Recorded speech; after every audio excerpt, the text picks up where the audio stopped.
In today's Farm Report, if you want your backyard poultry flocks healthy and laying eggs this winter, an extension expert says you need to winterize the coop because, unlike their famous cousin, most chickens aren't fond of the cold. Rod Bain with the U.S. Department of Agriculture has more.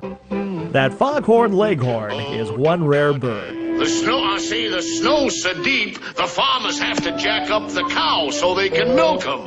But I like winter. You see, unlike foghorn, real leghorns can't stand the cold.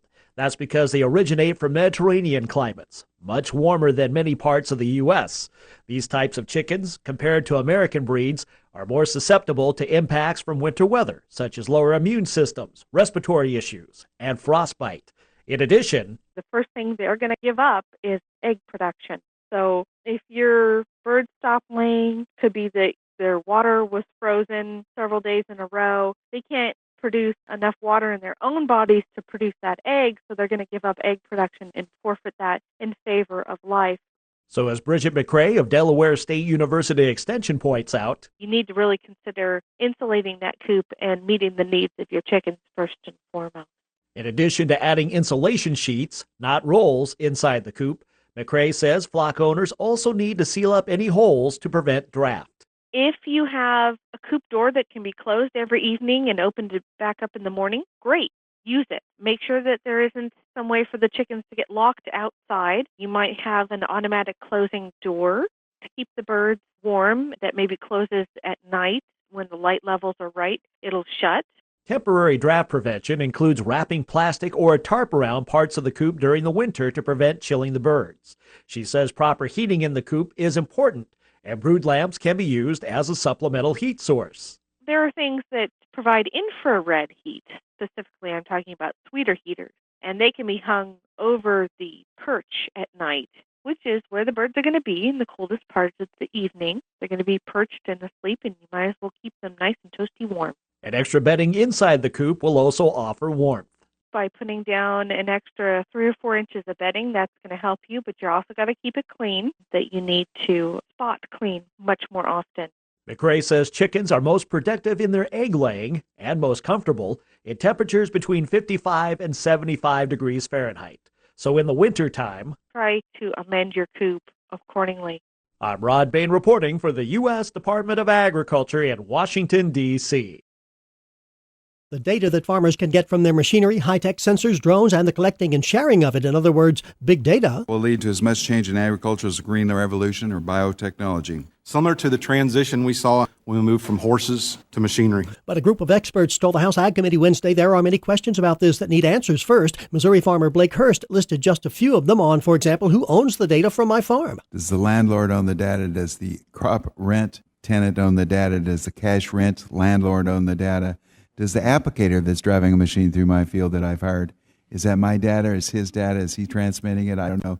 Lots of stuff still to be worked out. And Oklahoma State University lawyer Dr. Shannon Farrell said as far as federal patent, copyright, and trademark laws that protect other information, there's really no good fit for agricultural data. It really just doesn't have any protection under those various umbrellas. Other impediments, farmer privacy concerns, the lack of standardized data formats, and a lack of broadband service farmers need to get and send data. Gary Crawford for the U.S. Department of Agriculture, Washington.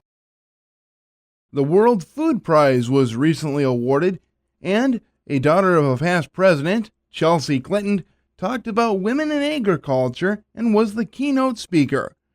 AgriPulse's Cindy Zimmerman has more. The daughter of both a past president and a current presidential candidate was the keynote speaker at this year's World Food Prize Borlaug Dialogues.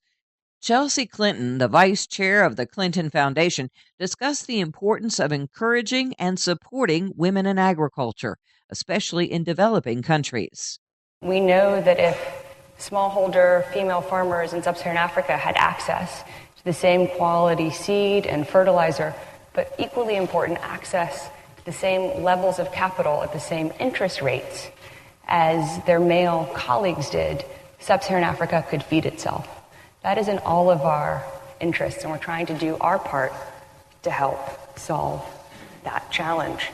We also think it's equally important that women farmers aren't only participants, but also leaders through the Clinton Development Initiative, but also more broadly. Our lead farmers, in cooperation with field officers and government extension workers, are at the heart of our agronomic training. They act as peer mentors to new farmers who join the training.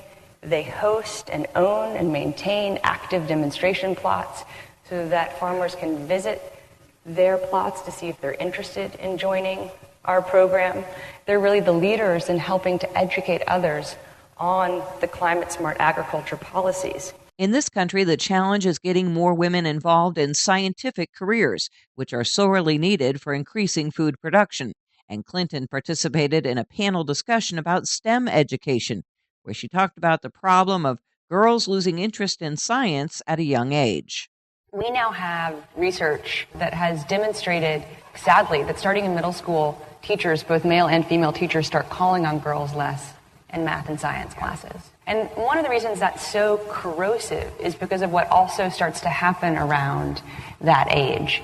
If you ask young girls in kindergarten, first and second and third grade, when, oh, by the way, girls perform at least as well, if not better, on math and science tests than boys, girls will say with equal measure to boys, sometimes even at higher rates, they want to be scientists, astronauts, engineers.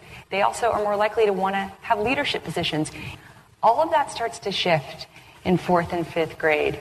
They're no longer as interested in being astronauts and scientists. And that is so tragic for all of us because we're squandering that potential to solve the challenges we're talking about here, but any challenge at such an early age. Reporting for AgriPulse, I am Cindy Zimmerman.